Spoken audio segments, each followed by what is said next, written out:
Hey guys, tonight we are going to travel to a much quieter, slower time. We're journeying back to the deep, ancient forests of medieval Germany. To a small, sun-dappled clearing where the air is thick with the scent of pine, damp earth, and the sweet, warm fragrance of honey. We will follow the gentle, daily routine of a man whose life is interwoven with the lives of thousands of tiny, buzzing creatures. He is a beekeeper, a guardian of the hives. Are you ready in your warm bed? I do hope you are. So, before you get comfortable, take a moment to like the video and subscribe, but only if you genuinely enjoy what I do here. It's always so lovely to see where everyone is tuning in from. So, feel free to leave your city or country and the local time in the comments below. It creates a wonderful sense of shared quiet all around the world. Now, dim the lights, maybe turn on a fan for that soft background hum, and let's ease into tonight's journey together. You awaken not to a sound, but to a change in the light. A soft, pearly gray glow begins to filter through the single, unglazed window of your small cottage, a window covered only by a thin, oiled parchment that keeps out the worst of the wind and rain. You are Conrad, and your home is a simple, sturdy structure of timber and wattle and daub, with a thick thatched roof that smells sweetly of dried grass, nestled right on the edge of a vast forest in the heart of the Holy Roman Empire. You lie still for a moment on your straw-stuffed mattress, listening. The forest is beginning to wake. You can hear the first tentative chirp of a finch, the rustle of a badger returning to its set, and beneath it all, a sound that is so constant it is almost a part of the silence itself, a faint, distant, contented hum. It is the sound of your bees, the gentle thrum of thousands of tiny wings, a sound that is the very heartbeat of your quiet life. You swing your legs onto the cool earthen floor and dress in the dim light. Simple woolen trousers, a linen tunic, and soft leather shoes. Your movements are slow and deliberate, part of a rhythm that has defined your days for as long as you can remember. You are a Zaidler, a forest beekeeper. It is a respected and protected profession the local baron has granted you, like your father before you, the special right to keep your bees in his forest. In a world where sugar is a fabulous luxury from distant lands, honey is the primary source of sweetness, and the pure beeswax from your hives is desperately needed by the local monastery for their endless supply of prayer candles. Your work is quiet, but it is important. You break your fast with a thick slice of dark, dense rye bread and a small piece of hard cheese, washed down with cool water from your wooden bucket. There is no rush. There is only the slow, steady unfolding of the day. After your meal, you prepare your most important tool, the smoker. It is not a modern metal contraption, but a simple clay pot with a spout on one side and a small hand-operated bellows attached to the other. You fill the pot with your chosen fuel. Historians still debate the exact composition of the fuel used in medieval smokers. Some say it was just dry, punky wood that would smolder for a long time, but you practice the art as your father taught you. You add a handful of dried herbs, wild thyme, and lavender that you gathered from the forest floor. You believe their fragrant smoke has a particularly calming effect on your bees, a gentle magic to soothe their spirits. With your smoker prepared, but not yet lit, you head outside. The morning air is cool and clean, carrying the scent of pine needles and damp earth. You walk the short, familiar path from your cottage to your apiary. It is a beautiful sight. A wide, sunny clearing protected from the worst of the wind by a circle of tall oak and linden trees, and arranged in neat rows within the clearing are your hives. They are not the square wooden boxes of a modern beekeeper. They are beautiful, dome-shaped hives called skeps, woven skillfully from long coils of straw rope. Each one is a golden, sun-baked dome, a perfect, self-contained world. Before you begin your work, you perform the most important ritual of the morning.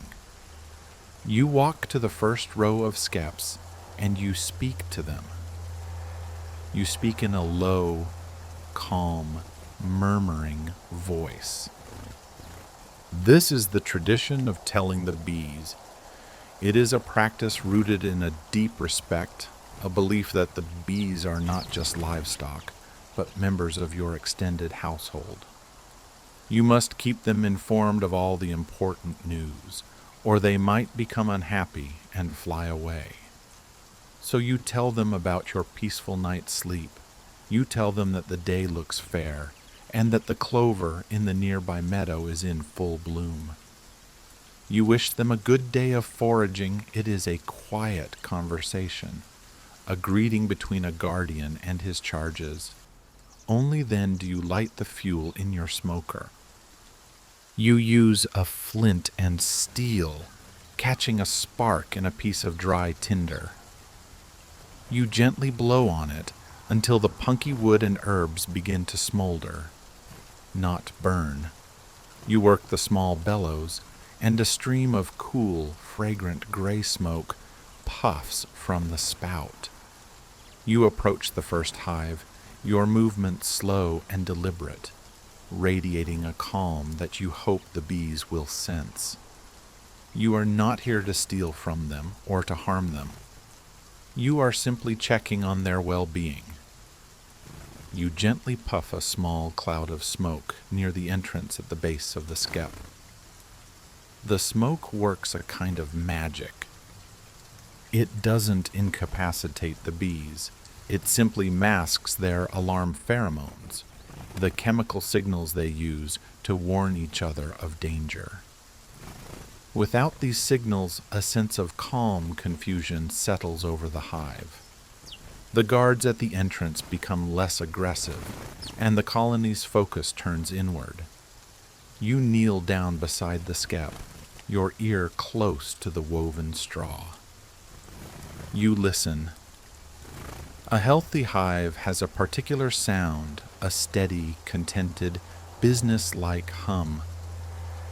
You can hear the deep, resonant thrum of many thousands of wings, all working in harmony. You nod, satisfied.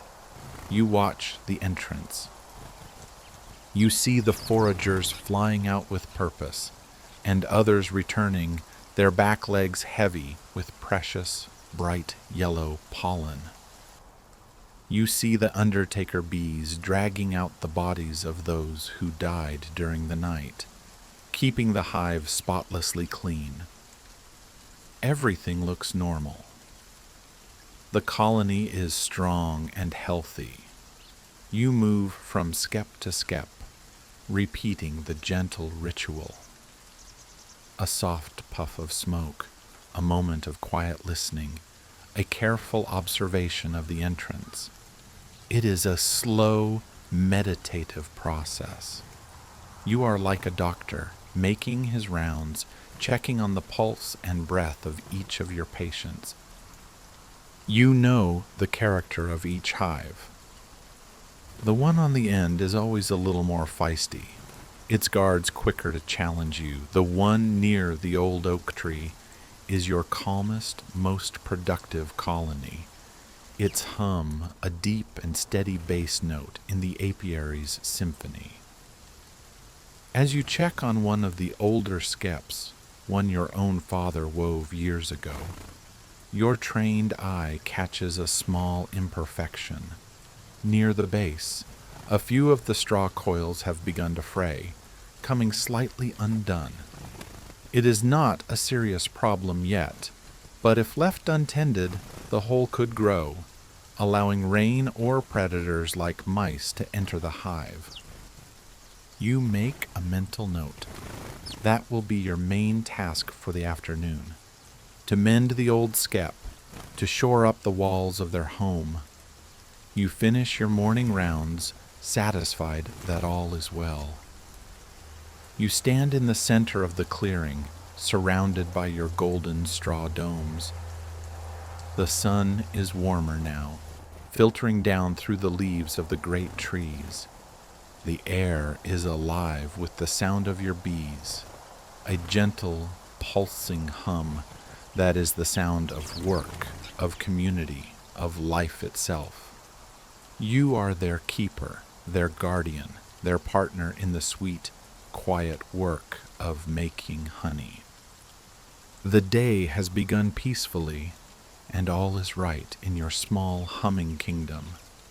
You leave the apiary in the warm morning light, the image of the frayed straw on the old skep, clear in your mind.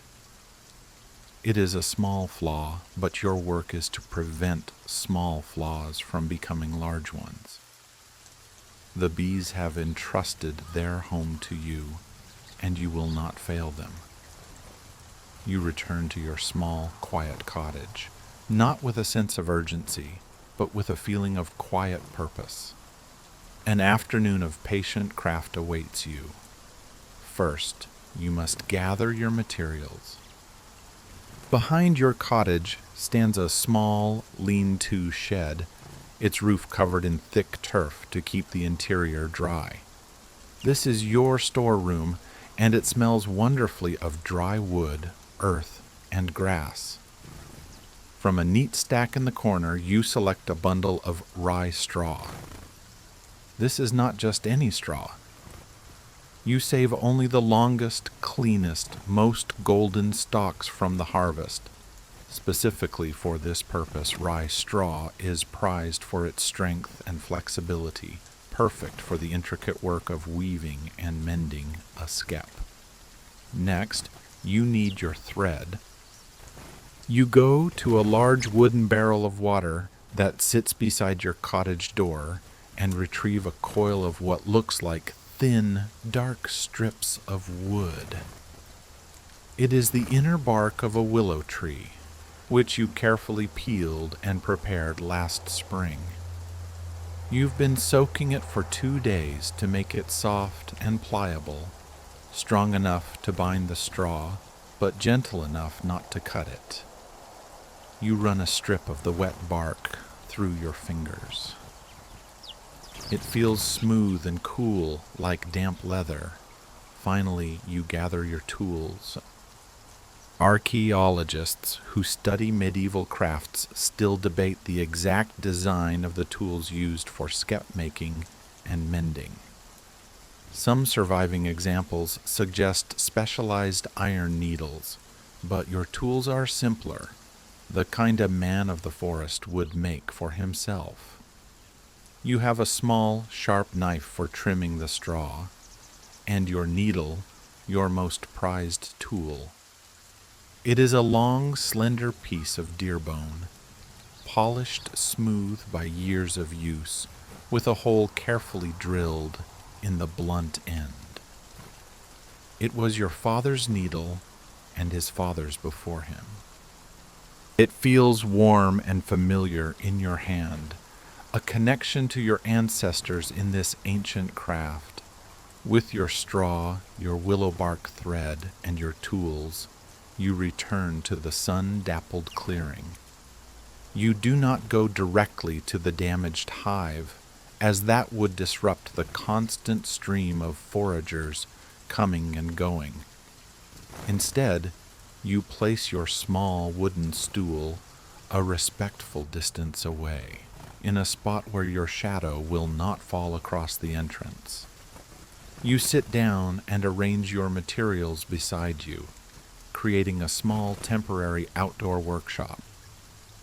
Before you begin, you bow your head for a moment, reciting a short, quiet verse, a bee charm that has been passed down through your family. It is a simple prayer, asking the bees to accept your work, to understand that your hands are here to mend, not to harm, and to continue their sweet labor in peace. It is a small piece of folk magic, a bridge of intent between your world and theirs. Now the work begins. The process is slow, rhythmic, and meditative. You take a handful of the long rye straw and begin to twist it, your hands moving with a practiced, almost unconscious skill. You twist and fold, creating a thick, continuous rope of straw. This rope, or lippy as the old keepers call it, must be tight and even, with no stray ends. The rustling of the dry straw is a soft, whispering sound, a gentle counterpoint to the steady hum of the bees. Once you have a good length of straw rope prepared, you thread a long piece of the pliable willow bark through the eye of your bone needle. You approach the damaged skep, moving slowly and calmly. The bees flying around you seem to take no notice, their tiny minds focused on their great work of gathering nectar and pollen. They sense no threat from you, only a familiar, peaceful presence. You kneel beside the hive. You can feel the warmth radiating from it, the heat generated by many thousands of living bodies all working together. You find the frayed, loose end of the straw on the hive's lower edge. With your knife, you trim it neatly. Then you begin to stitch. You push the smooth bone needle through the existing wall of the skep, just above the damaged area. You pull the willow bark thread through, leaving a long tail. You lay your newly made straw rope into the gap, pressing it firmly against the old coil. Then you loop the thread over the new rope and push the needle back through the hive wall, pulling the stitch tight. Your hands move in a slow, repeating dance. Push the needle through, loop the thread over the new rope, pull the stitch tight. Push, loop, pull. Push, loop, pull. It is a simple, ancient rhythm. With each stitch, the new pale gold straw is bound tightly to the older, darker straw of the hive. The gap disappears, the unraveling is halted, and the wall becomes whole and strong once more. The work is precise. Each stitch must be tight enough to be secure, but not so tight as to break the fragile straw. A few curious bees land on the back of your hand, their tiny feet a delicate tickle on your skin. They crawl for a moment, their antennae twitching, tasting the salt on your skin, investigating this strange new landscape. You remain perfectly still, and after a moment, they fly off, satisfied that you are not a threat. You are just a part of their world, a slow, gentle mountain that is, for some reason, making their house stronger. The afternoon sun filters through the leaves of the linden trees, dappling your workspace with shifting patterns of light and shadow. The world seems to shrink until it contains only you, the skep, the straw, and the steady, peaceful hum of the apiary. You are completely absorbed in your task, your mind empty of all other thoughts. This is the secret joy of your craft, the deep, quiet satisfaction of slow, meaningful work done with your own two hands. You are not just mending a hive, you are participating in a cycle. You are a steward of this small, buzzing community, and they, in turn, are stewards of the forest's sweetness. Finally, the last stitch is pulled tight. You knot the willow bark thread securely and trim the end. You run your hand over the repaired section. It is smooth, strong, and seamlessly integrated into the rest of the skep. The pale band of new straw stands out against the older, weathered material, a testament to the hive's age and the care it has received. It is a scar of honor, a sign of a home that is well loved and well tended. You gather your tools and the few stray pieces of straw, leaving the clearing as neat as you found it. You stand back and look at your work. The old skep now looks sturdy and secure, ready to face the wind and the rain once more. The bees continue their endless work, flying in and out of the entrance, seemingly unaware of the great service you have just done them. But you know and you feel a deep, quiet pride. You have used your skill to protect them, to keep their small, sweet world safe. As the afternoon light begins to fade, you leave the clearing and head back to your cottage, leaving your bees to the peaceful, humming twilight. The sun hangs high and warm in the sky, and the deep satisfaction of your mending work settles upon you like a comfortable blanket. The skep is secure, its inhabitants safe. But your duty as a Zeidler does not end at the edge of the apiary clearing. Your partnership with the bees is one of stewardship, and that stewardship extends as far as the furthest bee flies in search of nectar. Your right to the forest, granted by the Baron, is not just for a plot of land. It is a right to the forest's sweetness, to its pannage and its pollen. You decide, with the afternoon still stretching before you, that it is a perfect day to survey your bee's kingdom and ensure it is still rich with promise. You leave the humming clearing behind and set off on a narrow deer path that winds its way deeper into the woods. The air beneath the canopy is cool and smells of leaf mold, moss, and wild mushrooms.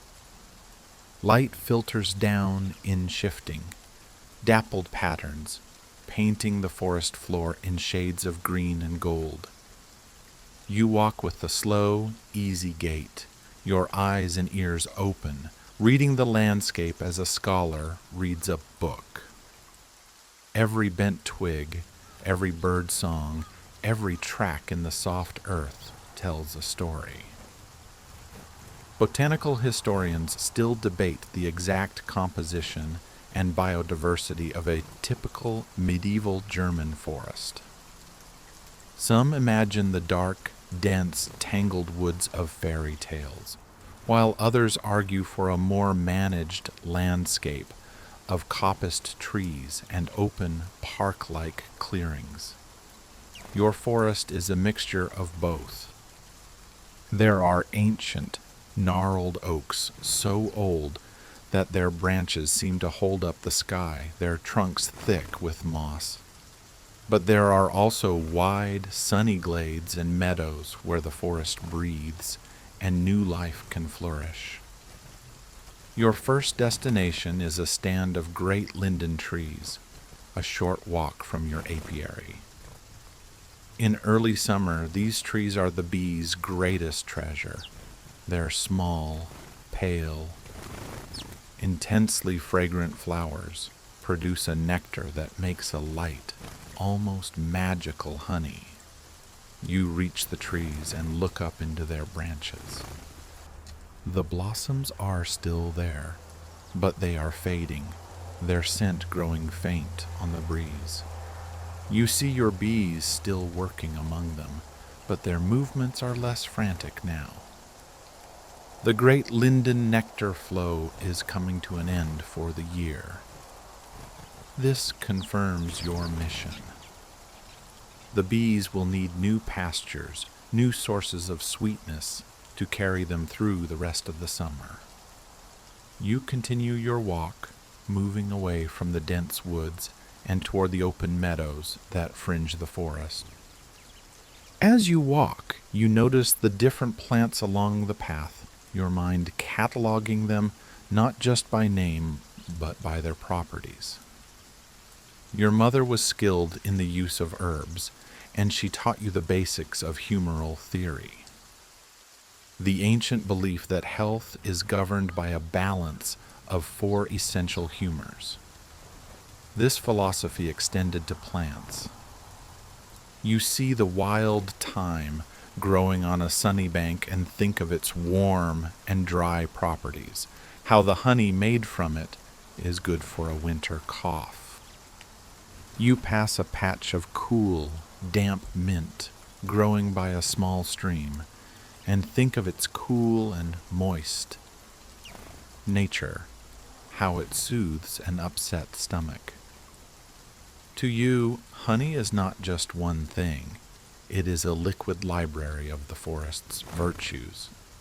You emerge from the trees into a wide, sun-drenched meadow. The air is warmer here, alive with the buzz of grasshoppers and the lazy drone of wild insects.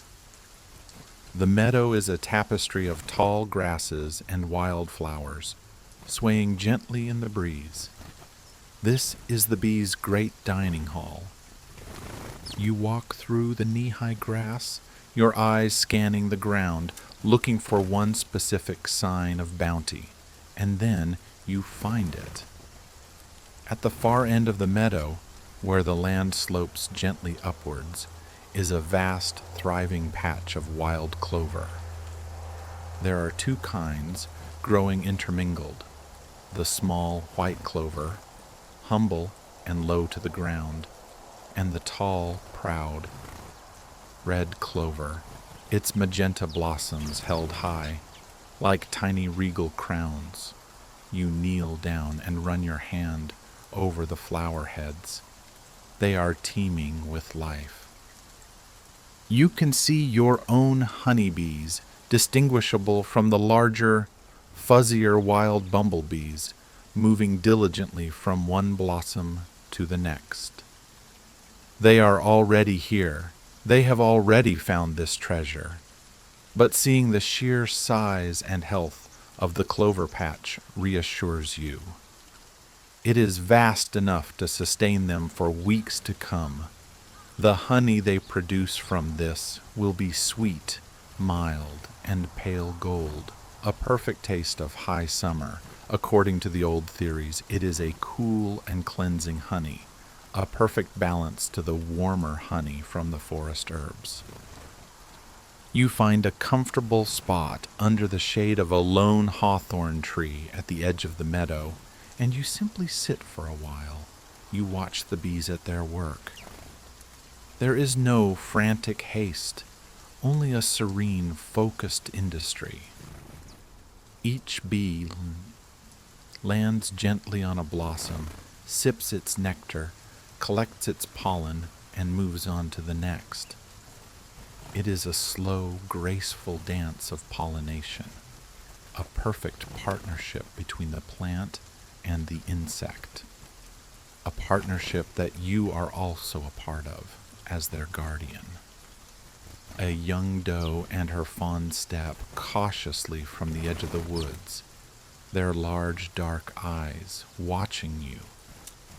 You remain perfectly still, and after a moment they seem to decide you are not a threat, just another peaceful element of the landscape, like the tree you are sitting under.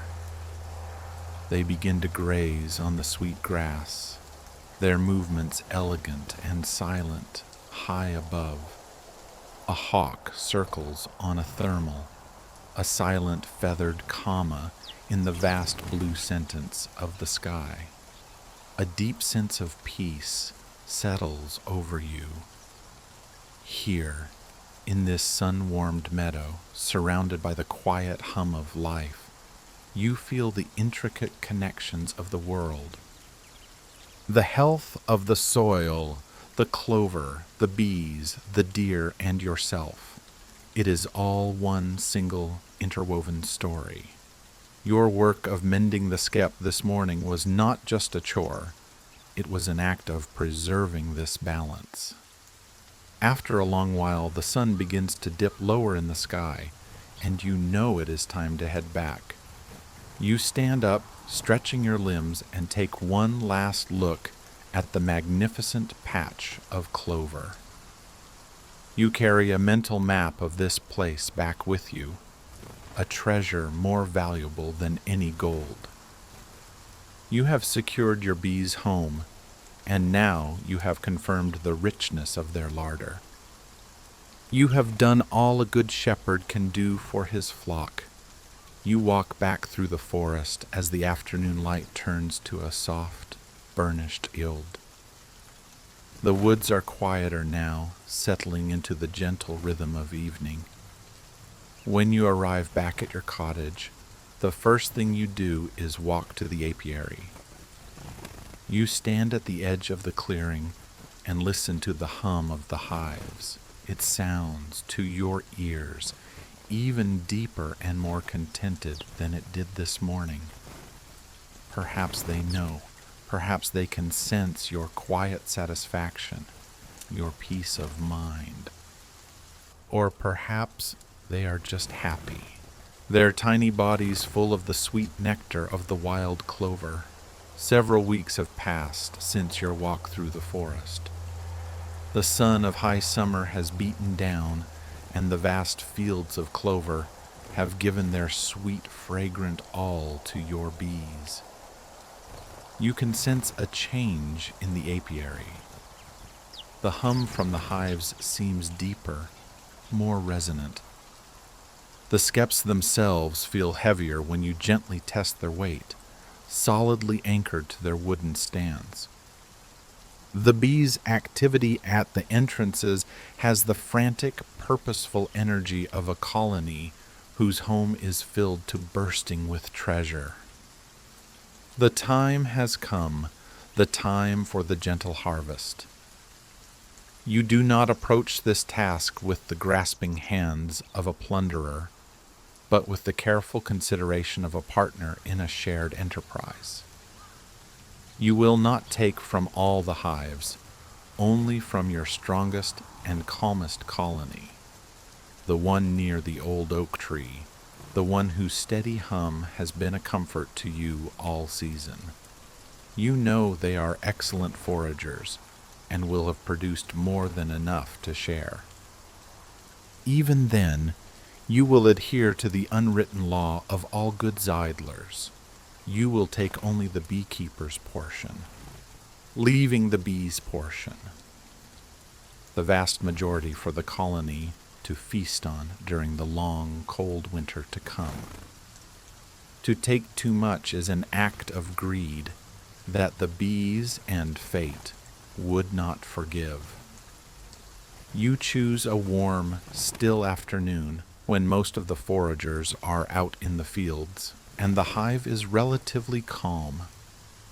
You gather your tools, laying them out neatly on a clean linen cloth, your smoker filled with its calming herbs, a long, soft goose feather, a very sharp, thin-bladed knife, and a wide, shallow wooden bowl, scrubbed clean and polished with beeswax until it glows.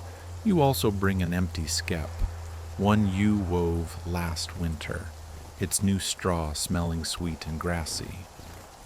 You approach the chosen hive with your usual slow, deliberate calm.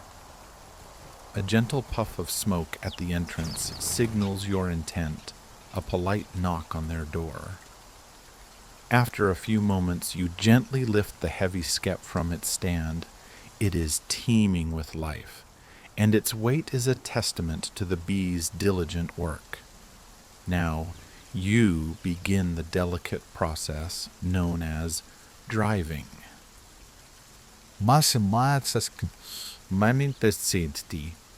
Instead of killing the colony with sulfur, a cruel and wasteful practice some keepers use, you will simply ask the bees to move house for a short while. You carry the full skep to a small, cleared area and turn it upside down, its open mouth facing the sky. The exposed combs are a magnificent sight, a labyrinth of perfect, pale gold hexagons crawling with thousands of your bees.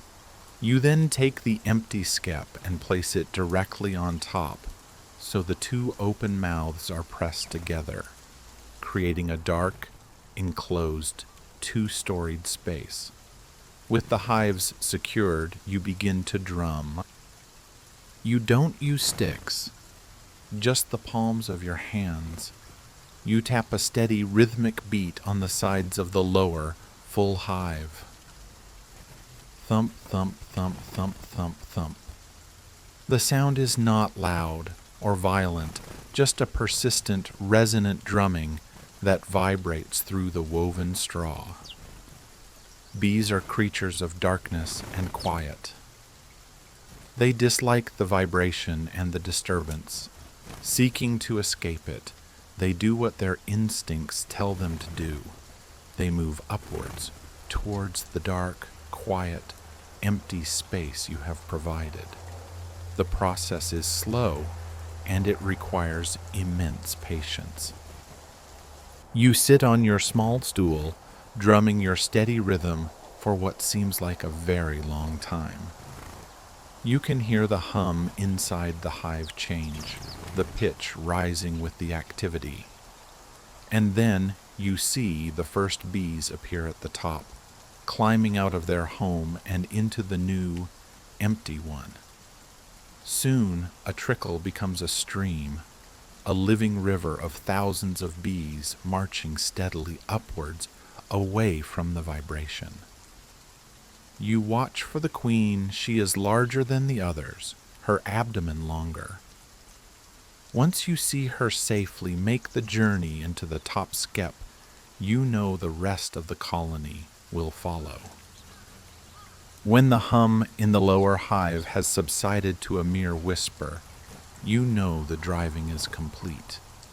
With great care, you lift the top skep, now heavy with the weight of almost the entire colony, and place it gently on a clean cloth on the ground. You then turn your attention to the original hive. It is now quiet and nearly empty, its treasure revealed. The sight makes you catch your breath, no matter how many times you have seen it. It is a perfect, hanging city of wax, dripping with honey that glitters like liquid gold in the afternoon sun. The air is thick with its scent, the sweet floral perfume of clover and a dozen other summer wildflowers. This is the bee's great work, the stored sunlight of 1,000 meadows. Now you take your share. Agricultural historians debate the average yield of a medieval skep hive, with estimates varying wildly. But you are not concerned with maximizing your yield. You are concerned with balance. With your sharp knife, you carefully cut away only 2 of the outermost combs. These are the ones filled entirely with pure, capped honey. You leave the central combs completely untouched, for these contain the colony's future, the precious brood, the larvae and pupae sleeping in their hexagonal cradles, and the stores of bee bread, the compacted pollen that provides their vital protein. You are taking only their purest surplus, their truest excess. The honeycomb is heavy and warm from the sun. As you place the magnificent pieces into your wide wooden bowl, glistening golden honey begins to ooze from the cut cells, pooling at the bottom in a thick, fragrant river. This is the essence of the summer, a perfect distillation of the meadow you walked through weeks ago. Your harvest is complete. It is a modest portion, but it is enough. Now you must return the bees to their home. You carefully lift the skep containing the colony and place it back on its original stand. The bees, finding that the disturbing drumming has stopped, will quickly reorganize themselves and descend back into their familiar home, their queen safe, their young undisturbed, and with more than enough honey to see them through the winter. They will barely register the loss of the outer combs and will immediately set to work repairing the edges.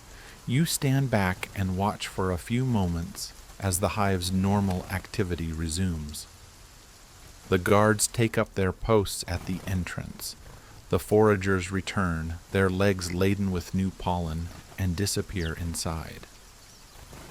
The gentle, contented hum returns. The harvest was not a trauma. It was a gentle pruning, a quiet negotiation between keeper and kept.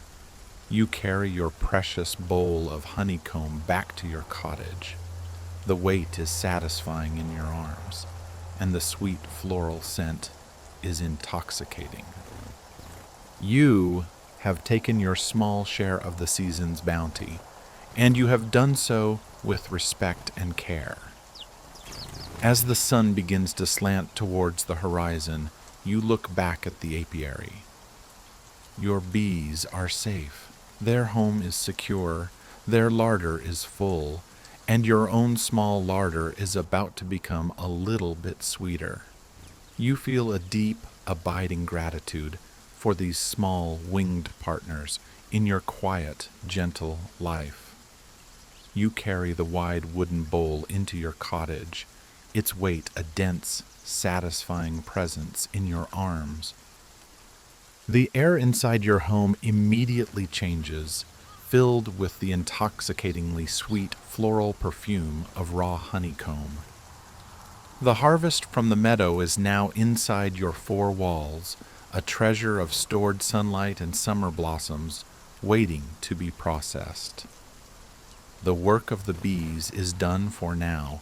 Your work is just beginning. The first task is to separate the honey from the wax. You place the bowl on your sturdy wooden table and take a large, clean earthenware pot, placing a square of fine linen cloth over its mouth. Then, with your hands washed meticulously for the task, you begin. You take a heavy piece of the comb, still dripping with golden nectar, and you crush it gently between your fingers. The delicate wax structure, a perfect marvel of engineering, yields easily. The thick, fragrant honey oozes out, running in slow, viscous streams through your fingers. You place the crushed comb onto the linen cloth.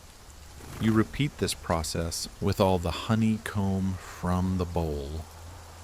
It is a slow, sticky, and deeply satisfying task. The world narrows to the feel of the yielding wax, the sight of the glistening amber liquid, and the incredible, sweet scent that fills the room. When all the comb is crushed and resting on the cloth, you gather up the corners of the linen, creating a sack.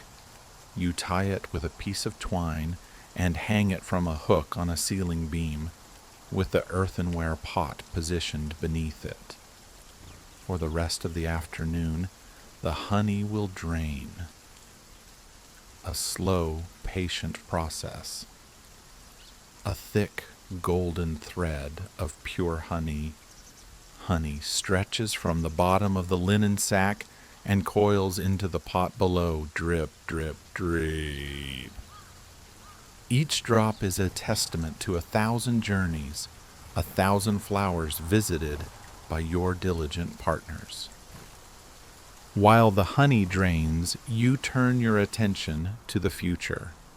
The honey you collect will be your sweetener, your medicine, and a source of joy through the long, dark winter.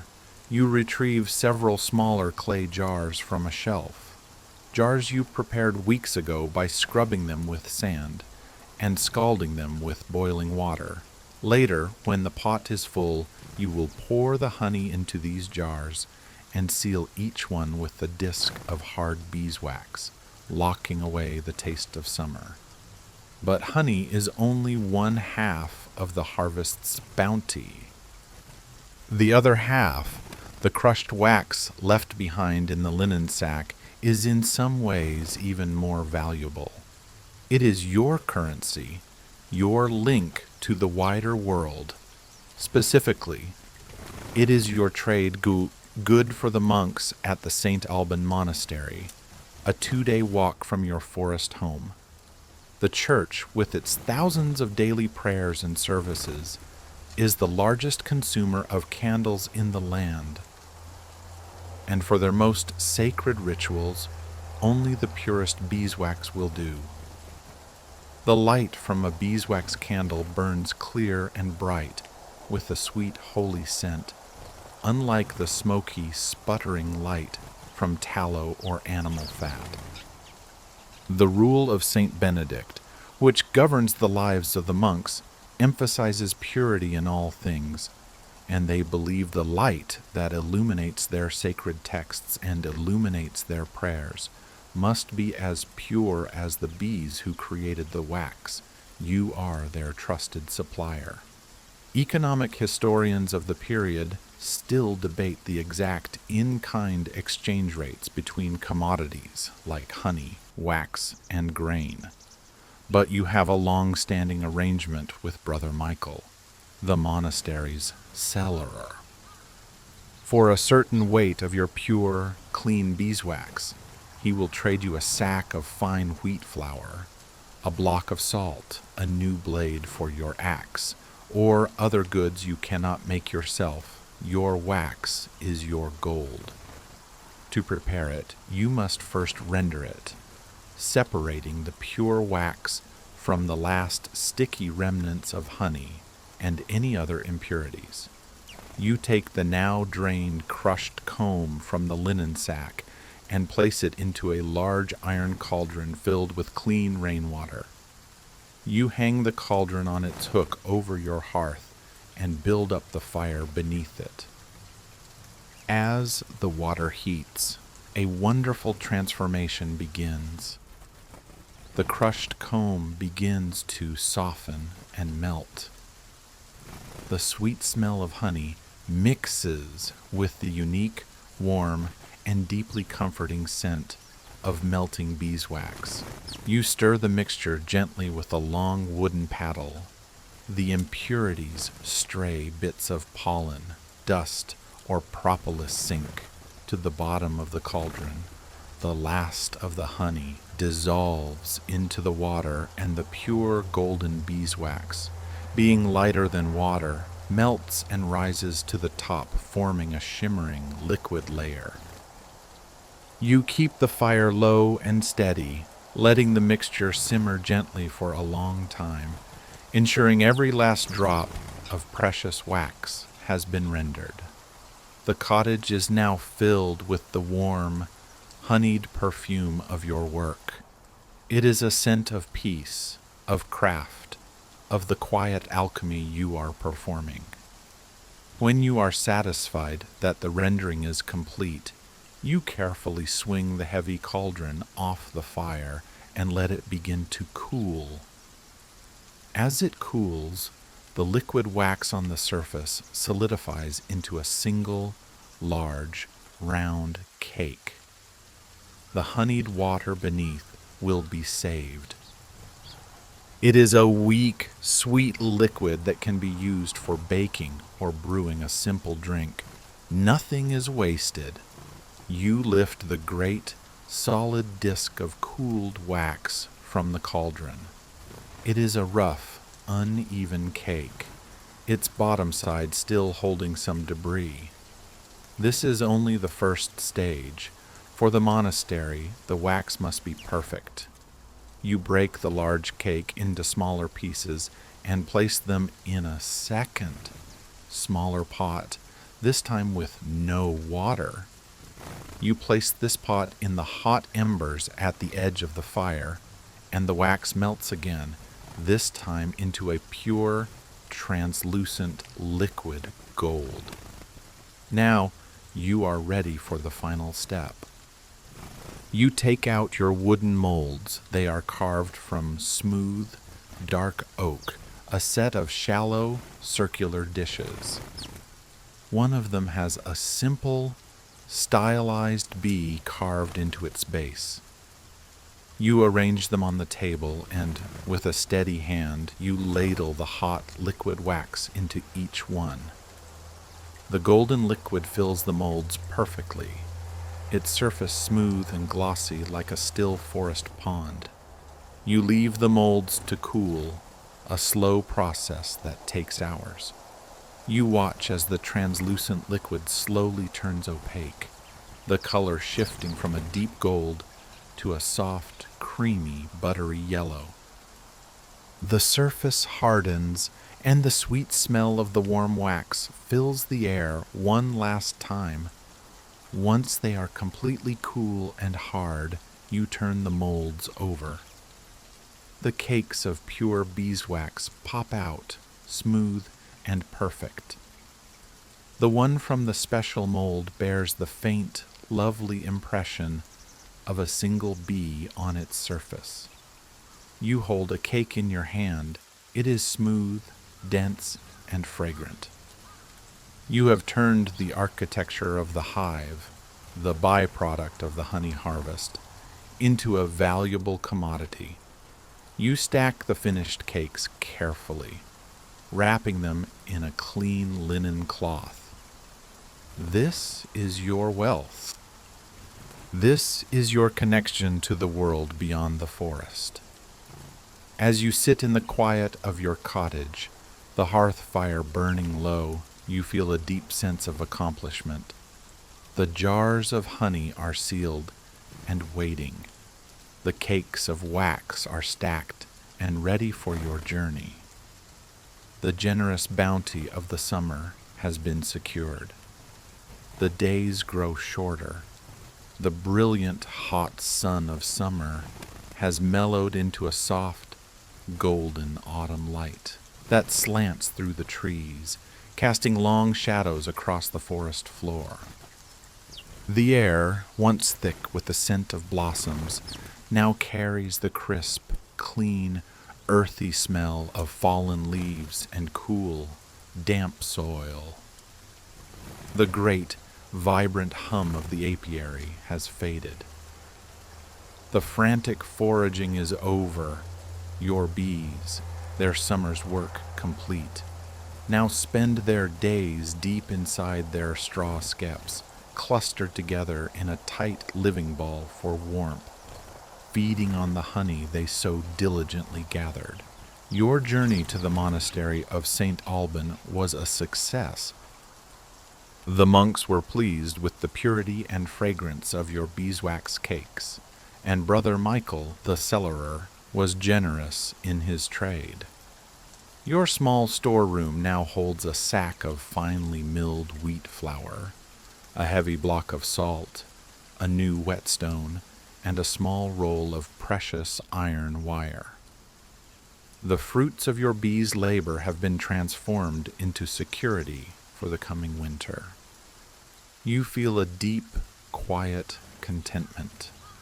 But there is one final task to perform, one last act of stewardship before the deep cold of winter sets in. It is a gesture of partnership, a gift to ensure the survival of your colonies through the harshest months. While you have left them with a generous store of their own honey, a long and bitter winter can test the limits of even the most well-stocked hive. So, you will provide them with a winter feast, a special meal to give them strength. You will make them a bee candy, a cake of hardened honey. This is a technique passed down from your father, a clever way to feed the bees without the risk of liquid honey dripping down and chilling or drowning them in their dormant state. You begin the process on a cool, gray afternoon as the hearth fire crackles merrily in your cottage. You take one of the smaller clay jars of your own harvested honey. You pour the thick, golden liquid into an iron pot and place it on a hook over the fire.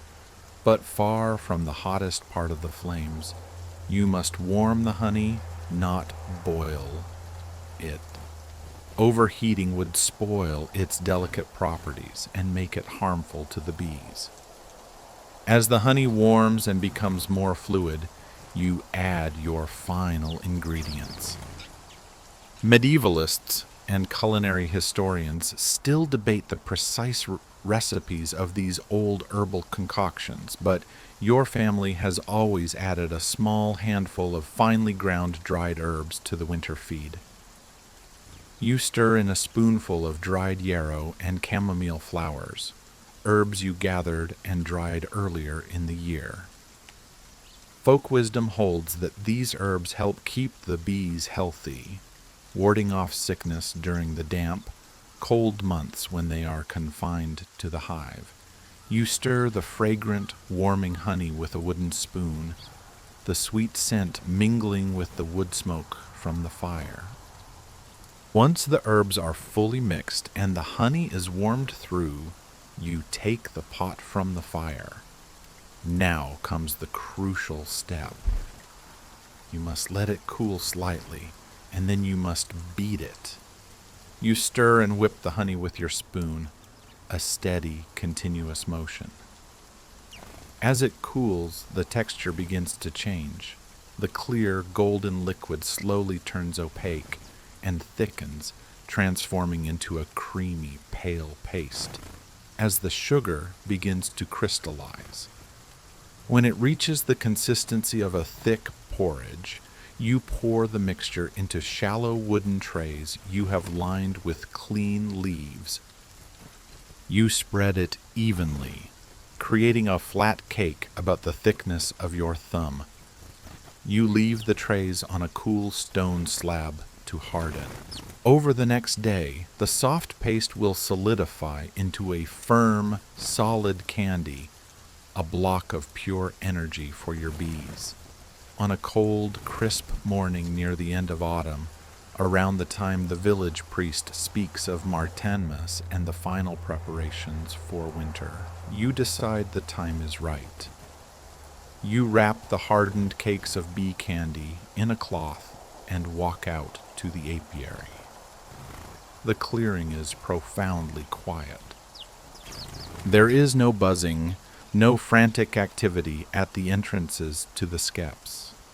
The air is still, and the fallen leaves crunch under your feet. The hives seem to be sleeping, but you know that inside each one there is a vibrant, humming ball of life, the bees shivering their wing muscles constantly to generate heat, keeping their queen and their sisters warm at the very center of the cluster. You approach the first skep, your movement slower and more gentle than ever. You will not use smoke today. You do not want to disturb their winter cluster. You kneel down beside the hive. With the help of a small wooden wedge, you gently, carefully lift one edge of the heavy skep just a few inches from its stand. You peer into the darkness beneath. You can see the bottom edges of the combs, and you can hear the low, deep, unified hum of the cluster deep within. Quickly and silently, you slide one of the hard cakes of honey candy onto the stand, directly beneath the center of the hive. When the bees' own stores of honey begin to run low, they will find this unexpected feast waiting for them right below. They can consume it without having to move far from the life-giving warmth of their cluster. It is a gift placed right at their doorstep. You gently lower the skep back onto its stand, making sure it is secure. You repeat this process for each hive, giving each of your colonies their winter gift. After you have fed them, you perform one last task. You gather armfuls of dry bracken and straw and pack it carefully around the base of each skep, providing an extra layer of insulation against the freezing winds and driving snows to come. You are tucking them in for their long winter sleep. Your work is done. You stand in the center of the silent apiary, a quiet guardian watching over your sleeping charges. You have mended their homes, you have surveyed their pastures, you have shared in their harvest, and now you have given them a final meal to see them through the darkness. You have fulfilled your part of the partnership. Now, their survival is up to them and to the turning of the seasons. You walk back to your cottage, a deep sense of peace settling over you. The forest is preparing for its long rest, and so are you. Your larder is stocked, your firewood is stacked, and your bees are safe. As the first snowflakes of the year begin to drift down from the gray sky, you sit by your hearth, the warmth of the fire on your face, and feel a profound connection to the quiet, sleeping world outside. The image of the silent, snow-dusted apiary now begins to soften, the sharp edges of the skeps blurring into gentle, round shapes under a blanket of white. The crispness of the winter air mellows into the comfortable warmth of the room you are in. Let the feeling of that deep, quiet winter peace settle over you. It is a feeling of a job well done, of a cycle completed, of all things being safe and secure in their proper place. There are no more tasks to be done, no more worries to occupy your mind. There is only this profound sense of calm, the quiet satisfaction of knowing that all is well. Allow that gentle, peaceful feeling to be your guide, leading you away from the medieval forest and into your own soft, warm sanctuary of sleep. Let the quiet of the falling snow become the quiet of your own peaceful thoughts as you drift deeper and deeper into a well-deserved restorative rest.